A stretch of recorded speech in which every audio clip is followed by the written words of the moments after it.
혼밥하면서 듣는 얄코 라디오. 오늘은 MySQL에서 사용되는 몇몇 비슷해 보이지만 다른 자료형들에 대해 알아보겠습니다. 저는 얄팍한 개발자 얄코 미친 토끼 미토예요.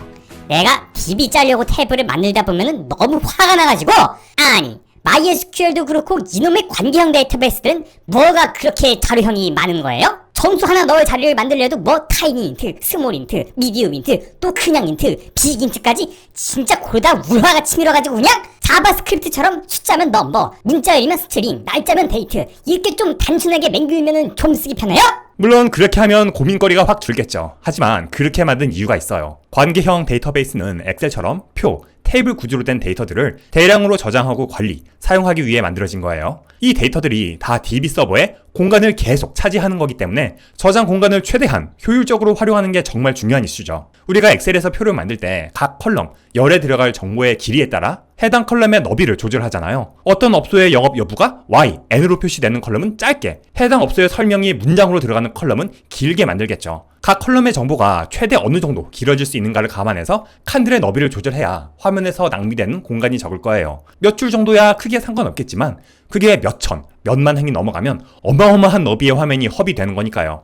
데이터베이스도 각 컬럼에 들어갈 정보에 비해 과하지 않게 자료형을 설정해놔야 용량 낭비가 적어진다 이건 거죠? 맞아요. 옛날 사람들이 계산할 때 쓰던 주판을 떠올려 볼게요. 주판 중에서도 돌이 적게 들어가는 작은 게 있고 큰 게 있을 텐데 큰 주판이 돌이 많으니까 셀 수 있는 숫자가 더 많겠죠? 테이블에 숫자 컬럼을 둔다는 건 각 칸마다 이 주판을 둔다는 거예요. 타이니 인트는 작은 주판, 빅 인트는 큰 주판이죠. 이 주판의 크기만큼 각 칸은 면적, 즉 용량을 차지해요. 큰 주판으로도 작은 숫자를 표기할 수는 있지만 작은 수라고 해서 주판이 차지하는 크기가 작아지지는 않겠죠. 낭비가 된다는 거네요. 끼케야 1에서 10 정도가 들어갈 컬럼에다가 100만까지 셀 수 있는 주판을 놔버리면 이런 데이터들이 입력될 때마다 이 공간을 영구적으로 가져가니까 관계형 DB에서는 이런 낭비를 줄이는 게 되게 중요하기 때문에 사이즈 옵션 여러 개를 두는 거다. 그러면 좀 납득이 가네요. 그럼 이 정수 자료형을 쓸 때는 이 각 인트의 크기를 구글링해다가 젤로 적당한 걸로다가 지정을 하면 되겠구만. 네, 그리고 양수만 사용될 건지 마이너스 숫자도 들어갈 건지 고려해서 양쪽을 다 다루는 signed 또는 플러스만 나타내는 unsigned 중에 선택하는 것도 용량 절약에 큰 도움이 돼요. signed는 주판의 절반은 마이너스, 나머지 절반은 플러스에 쓰는 거고 unsigned는 전체를 플러스에 두는 거라 2배를 더 표시할 수 있거든요.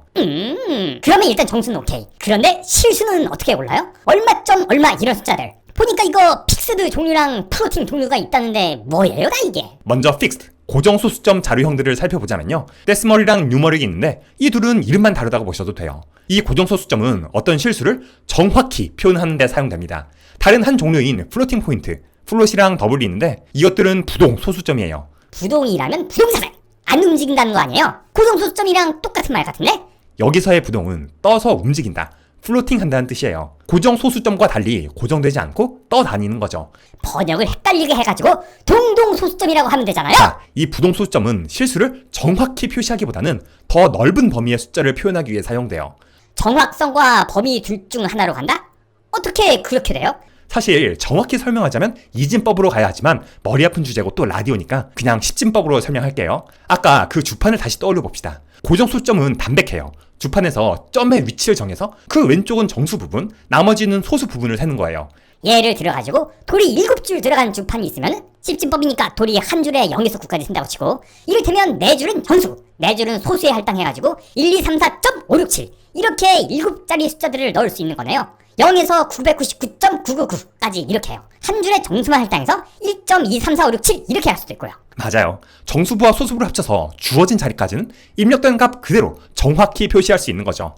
그러면은 플로팅, 부동 소수점은 뭐가 다른 건데요? 고정 소수점이 주어진 자릿수 값을 정수부와 소수부로 나눈다면 부동 소수점에서는 가수와 지수로 나뉘는데 벌써 머리 아프죠. 복잡한 수학 개념으로 말고 간단하게 말하자면 주어진 숫자를 x 곱하기 10의 y승 이렇게 해석하는 거예요. 점은 항상 첫 자리 다음에 오게 합니다. 1, 2, 3, 4.567의 경우 1.2345667 곱하기 10의 3승인 거죠. 이제 아까처럼 돌 7줄이 주어지면 이것들을 이 x랑 y에 할당하는 거예요. 오냐, 그러면은 1.23456 이 7자리가 x 그리고 3을 나타낼 한 자리를 y 이거 부족하네?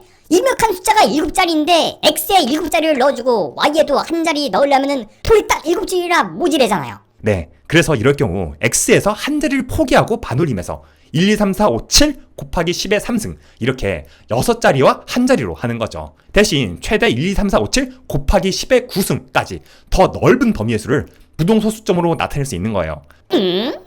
그러면은 y의 한 자릿수를 더 줘서 1.2346 곱하기 10의 99승 또 할 수 있네요. 이래가지고 정확도를 포기하는 대신에 범위를 더 크게 얻는 거구만. 맞아요. 이제 이 원리를 이진수로 바꿔서 생각하면 컴퓨터의 부동소수점이 어떻게 동작하는지 파악할 수 있죠. 예승, 예승. MySQL뿐만 아니라 프로그래밍에서 부동소수점으로 계산을 할 때는 0.1 곱하기 1000이 99.999가 나오는 등 오차가 있을 수 있다는 걸 항상 고려하고 사용해야 해요. 플로팅이랑 더블은 그럼 뭔 차이예요? 플롯을 더블로 한 게 더블인 건가? 맞아요. 플롯은 4바이트, 더블은 8바이트를 차지하죠. 그러면 이제 숫자는 내가 어디 가서 자료형 잘 골랐다는 소리 듣게 데이터 타입 선택을 할 수가 있을 것 같아요. 근데 문자는 또 왜 여러 가지가 있는 거예요? 몇 글자 넣을 칼럼이 필요한데 찰이랑 발찰이 있어가지고 내가 고르려고 하니까 또 화가 머리 끝까지 나는 거예요. char, 캐릭터에 variable이 붙은 게 varchar죠. char는 고정된 공간을 차지해요. 어떤 컬럼을 char 10으로 설정한 다음 세 글자 문자열을 넣으면 나머지 7자는 스페이스로 채워지죠. 이와는 달리 varchar는 가변적인 공간을 차지해요. 가변적이라는 거는 같은 컬럼이라도 데이터에 따라 차지하는 크기가 행마다 달라질 수 있다는 건 거예요? 맞아요. char처럼 무조건 정해진 만큼 차지하는 게 아니라 입력되는 글자의 길이에 따라 그에 맞게 공간을 할당해요. 그러면은 발찰이 짱짱맨인 거잖아요. 공간을 유연하고 효율적이게 쓸 수 있는 거를 두고 찰은 왜 안 없애는 거예요? 먼저 딱 고정된 길이의 문자열만 들어가는 컬럼에는 char를 쓰는 게 더 공간을 절약해요. varchar는 말 그대로 길이가 가변적이기 때문에 이 글자가 몇 글자인지 기록을 해둬야 컴퓨터가 이거를 어디까지 읽으면 되는지 알거든요. 즉 글자 정보에 더해서 글자 길이 정보까지 저장한다는 거죠. 그러면은 영업, 휴무, 폐업 이렇게 같은 길이의 문자열이 들어가는 칸에다가는 char를 쓰는 게 더 경제적이라는 거네요? 그렇죠. varchar는 길이 정보로 한두 바이트를 더 차지해요. 그리고 아무래도 연산 시에 글자 길이도 계산을 하는 거다 보니 동작에 있어 char보다는 미세하게 시간을 더 소모하죠. 다룬 데이터의 양이 많아지면 유의미한 속도 차가 될 수도 있고요. 그런 것들을 고려해가지고다가 char이랑 발찰 중에 선택을 하면 되는 것이다. 아니 근데 궁금한 게 어차피 입력값에 따라 공간이 할당되는 거면 발찰 뒤에 최대 길이 숫자는 왜 적어넣게 돼 있는 거예요?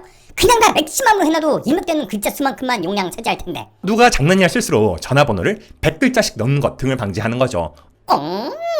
용량 조절보다는 입력되는 데이터를 통제하는 게 목적인 거구만. 성능에 있어서도 불필요하게 많이 주어진 varchar 길이값은 퍼포먼스를 저하시킬 수 있다고 하니 적당히만 주는 게 좋겠죠? 그러면은 텍스트는 또 뭐예요?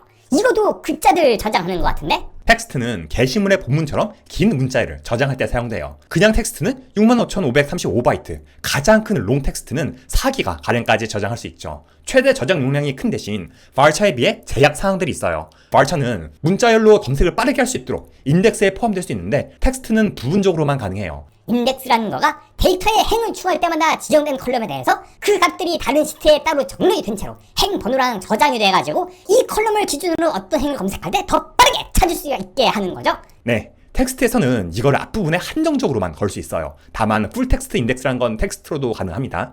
여튼 varchar에서 가능한 디폴트 값도 텍스트에선 줄 수 없고 SQL 데이터베이스랑 엔진마다 다르지만 MySQL에서는 보통 텍스트의 성능이 varchar보다는 떨어져요.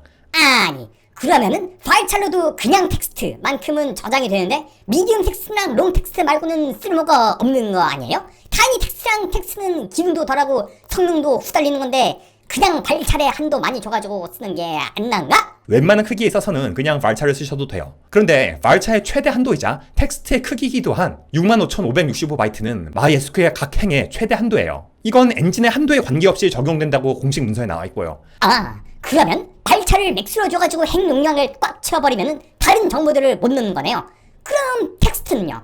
텍스트는 varchar처럼 각 행의 인라인으로 저장되는 게 아니라 다른 공간에 따로 저장되기 때문에 상관없어요. 이 점을 감안해서 테이블의 행별 데이터 총량이 65,565바이트를 넘어가려 하면 텍스트를 사용하면 되는 거예요. 다 존재의 이유가 있는 것만. 블랍이란 것도 있던데 이것은 뭐예요? 텍스트랑 똑같이 타니 블랍부터 롱 블랍까지 있고 크기들도 각각 똑같은데 뭐에다 쓰는 거예요 이건? 텍스트가 이름처럼 글자로 된 문자열 컨텐츠를 담는 거라면 블럽은 같은 용량의 바이너리 데이터를 담는 데 사용돼요. 텍스트와는 달리 어떤 글자 종류인지 캐릭터셋을 갖지 않죠. 이미지 등을 파일로 저장하지 않고 바이너리 데이터로 데이터베이스에 저장하고자 할 때 블랍을 사용해요. 오케이, 문자열 자료형에 대해서도 이제 좀 알 것 같아요. 그런데 그 날짜랑 시간 저장하는 거 있잖아요. 거기에도 보니까 데이트 타임이 있고 타임 스탬프가 있던데 이거는 또 왜 두 개가 있는 거예요? 뭐가 달라요 얘네들은? 가장 중요한 차이부터 말하자면 데이트 타임은 말 그대로 날짜와 시간 이 둘의 절대 적긴 값이에요. 그냥 몇 년 몇 월 며칠 몇 시 몇 분 몇 초라고 컬럼에 글자로 적어 놓은 거라고 보시면 돼요. 이걸 어디서 누가 있든 다르게 보이지 않는 거고요. 반면 타임스탬프는 상대적입니다. 시간대에 영향을 받아요. 미토씨가 지금 서울에서 이 타임스탬프 시간 도장을 쾅 찍었어요. 이게 서울 시간으로는 2021년 7월 15일 0시라면 미국 뉴욕에서는 2021년 7월 14일 12시겠죠. 때문에 이거는 이 데이터가 전파돼서 저장된 곳마다 다르게 읽혀요. 아니, 다른 값들이 저장되는 건 아닐 텐데 어떻게 그렇게 돼요? 데이트 타임은 입력된 시간을 그냥 글자로 적어 넣는 거라고 했죠. 이와 달리 타임스탬프가 저장하는 건 숫자 값이에요. 그린위치 평균치로 1970년 1월 1일 자정부터 입력되는 시간까지 총 몇 초가 지났는지를 세어서 넣는 거거든요. 그렇기 템세 같은 값도 DB가 돌아오는 서버에 세팅된 시간대에 따라서 다르게 읽힐 수가 있다는 거죠? 맞아요. 어떤 사이트가 세계 여러 곳에 서버를 두고 서비스를 하는 경우 한국에서 누가 게시판에 글을 올렸을 때 글이 올라온 시간이 프랑스에서 그쪽 서버로부터 받아와서 읽는 사람에게는 중부 유럽 시간대에서의 일시로 읽히는 게 맞겠죠. 이처럼 누가 뭔가를 올리거나 수정하거나 할 때 날짜와 시간을 쾅 찍어서 읽는 곳마다 해당 시간대로 보이도록 할 때는 타임스탬프, 그리고 이와는 상관없이 어떤 역사 사건의 발생시를 텍스트로 남기는 등 어디에서든 똑같이 보이도록 할 시간은 데이타임을 쓰면 돼요. 그 외의 차이로는 데이타임은 8바이트, 타임스탬프는 4바이트고요. 데이타임으로는 1000년부터 9999년까지, 타임스탬프로는 1970년부터 2038년까지 기록이 가능하다는 것, 타임스탬프는 행추가 시 값을 안 넣으면 자동으로 현 시간이 입력된다는 것, 이 정도 기억해 두시면 될 거예요. 오늘 또 이렇게 세상 살면서 화가 난 이유 몇 가지를 줄였네요. MySQL 자료형 이야기는 이 정도로 마무리하겠습니다. 이후 얄코 라디오에서 다뤄주었으면 하는 주제들 댓글로 남겨주시면 구상해보도록 할게요. 이상 얄코와 미토였습니다. 쭉 하세요.